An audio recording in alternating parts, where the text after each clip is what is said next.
Hello, hello, and welcome to another edition of Feet in the Creek, where, I almost said where feet, where friends, faith, and fun come together with feet in the creek. We're so glad that you joined us today.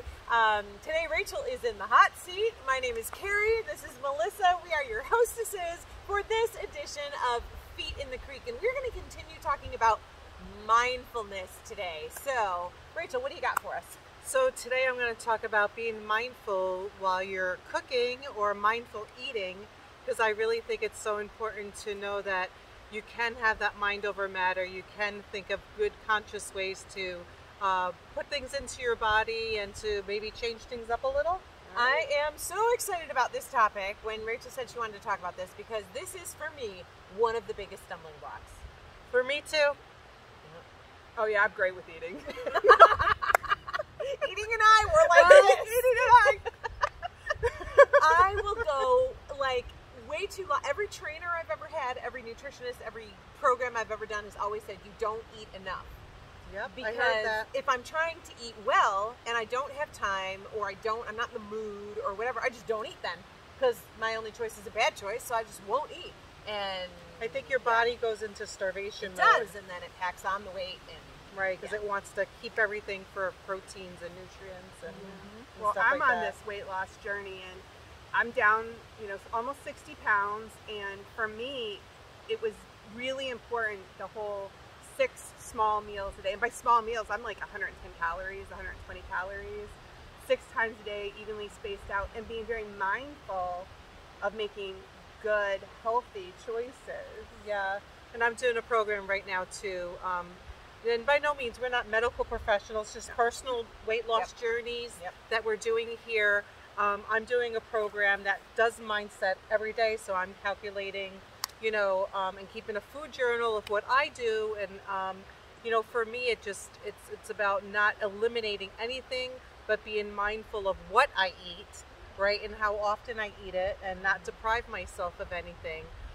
So it's working so far, so good. I really enjoy it. And I think one of the important things, and where we need to really give ourselves a little grace here, is the fact that even if we do decide to have 2 Paula's donuts, at least we're mindful of the fact that we made that decision. Can you call a friend if you're going to get 2 Paula's donuts? Because you could be the Paula's donut. Well, I know. Or 2 This is not a Paula's Paula's donut commercial, however. But they do have some fabulous donuts. But at least we're aware. How many people go through life unaware? Or like we were talking off camera recently about artificial sweeteners or diet drinks that people think they're making good choices, and in fact they're sabotaging. So the mindfulness behind that, I think, is great. So we need to give ourselves some credit and say, 90% of the time we're trying to make good decisions, and when we make a bad decision, meaning one that maybe isn't the best for our body, we know it. Right, and not to get down on yourself. If you happen to stumble and you happen upon a donut. If Who you stumbles happen upon donuts? to That happens all the time. Oreos, In bed. if you happen to not, you just wake up, you like, I have to do this or I have to do that, or in a rush, better to make better choices, but don't get down on yourself, because I think it's really important to not get down on yourself for having something. Well, where mindfulness comes in for me is I'm a huge, huge stress eater. Me too. So for me, that's my comfort. That's my comfort food. It's when I'm having a really bad day, if I can't handle anything, I'm just like, I know I should be having a nice grilled chicken and asparagus tonight, but I just want the fried chicken, and that comfort food for me, because it makes me feel better, but does it really? Yeah. So that's where mindfulness has come into play for me on my weight loss journey is, okay, why do I want that fried chicken tonight? Why do I want that Paula's donut? Why am I craving that? Am I craving it because it's an emotional crutch for me right now? Or is it, I've been doing really good and I want to treat myself? That's a conscious decision. Right. And I think it's okay to say, I get to treat myself today. I just want it. I've been doing good. But I don't think it's okay to continue to use it as an emotional crutch. Right. You know what I find helpful too is portion control. So like me and jalapeno potato chips have a really good I relationship. thought it was dill pickles. No. Potato chips. No, not dill. It's jalapeno, whatever.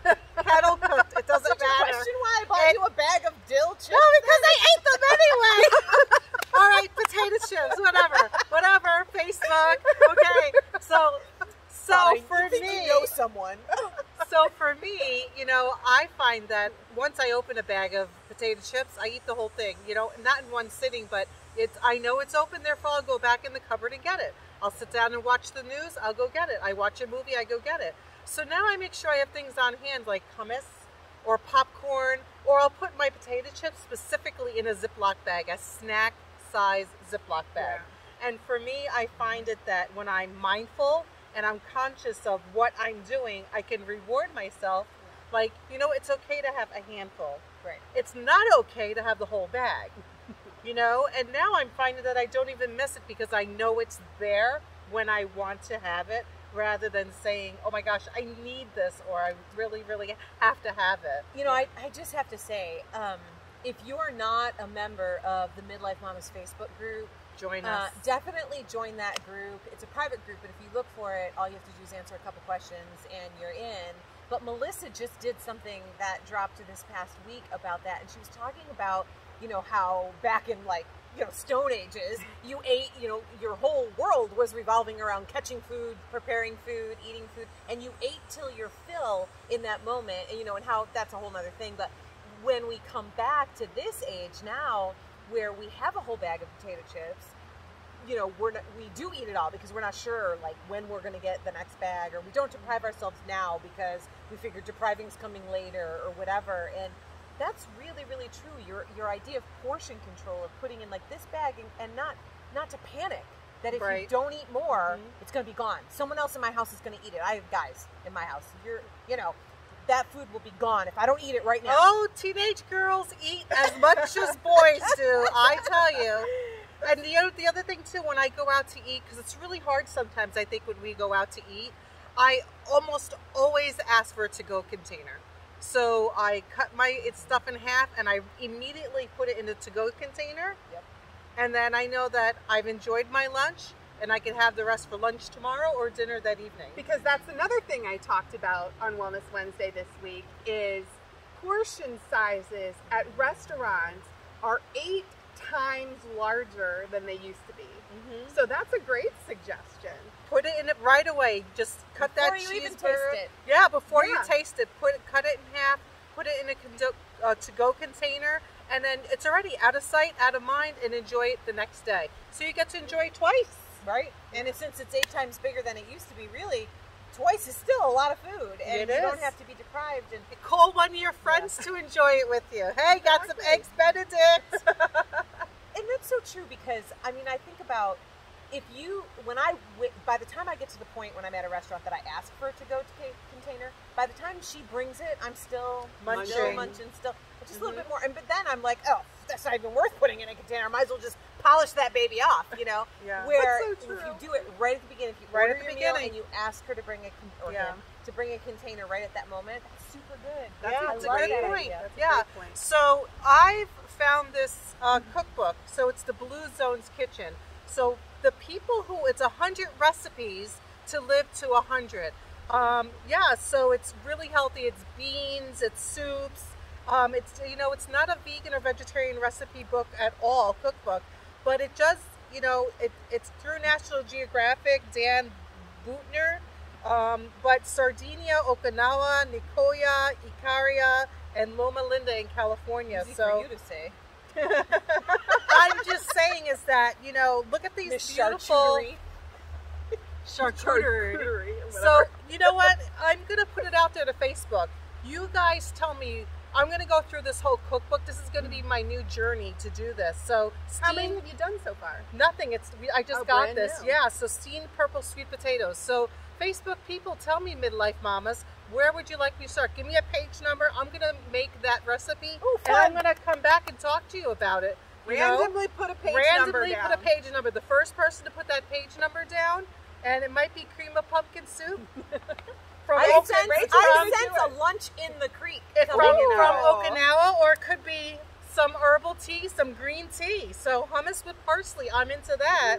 That sounds good. Loma, yeah. So you know So what? pick a good one, and we're gonna make her bring it to our next filming. Yes. Start with food. Yeah. Right? So Yeah. look forward to. I'm looking forward to what you guys picked for me. So Iced banapple turmeric smoothie. or banapple. turmeric. What is Banapple. banapple? So I would imagine banana and apple, Sounds and right. then turmeric. Yeah, Which is such a anti-inflammatory. great anti-inflammatory. That's what I was gonna say. Anti-aging, anti-cancer. Again, it's the book. I'm not a medical professional. Bring it. Well, golden milk. Have you guys heard about Turmeric. that with Yes, turmeric? I Right. love Have you ever tried it? Yes. I've never. I want to try it. So- I've heard so much good stuff about I golden could make milk. it for you. I want to try it. We Okay. all happen to be in the same essential oil company, and they just came out with golden turmeric powder Really? that you put. It keeps going out of stock. Teaspoon of turmeric. Oh yeah, I put that in my smoothies all the time because inflammation's a big thing for me and my back issues. I think inflammation's a big thing for most people our so. age. It's like our, I don't know, It's the root of and like so many many of the things. foods that we Right. eat just increase our inflammation. Yeah. Yeah. So Like our obsession with cheese, Melissa and I. We were just talking about A little bit. Yeah. Rachel's like, yeah, I got no inflammation. I don't eat no cheese. I eat cheese just on my pizza or the charcuterie board. You're gonna have to watch a previous episode to get that inside joke. Sorry. Oh, by the way, if you're not subscribed to the YouTube channel, go ahead and hit that subscribe button so you can always catch us when we drop a new one. Yeah. So, you know, it doesn't matter what season it's, you know, we'll do whatever recipe calls for and we'll make it happen. So thanks for joining us today. Yeah. This is really lovely. We're happy to have you here with us. And, you know, I'll be looking, so let us know, okay? Sounds good. All right. Take Make care, it a good guys. one. Yep. Bye. Bye.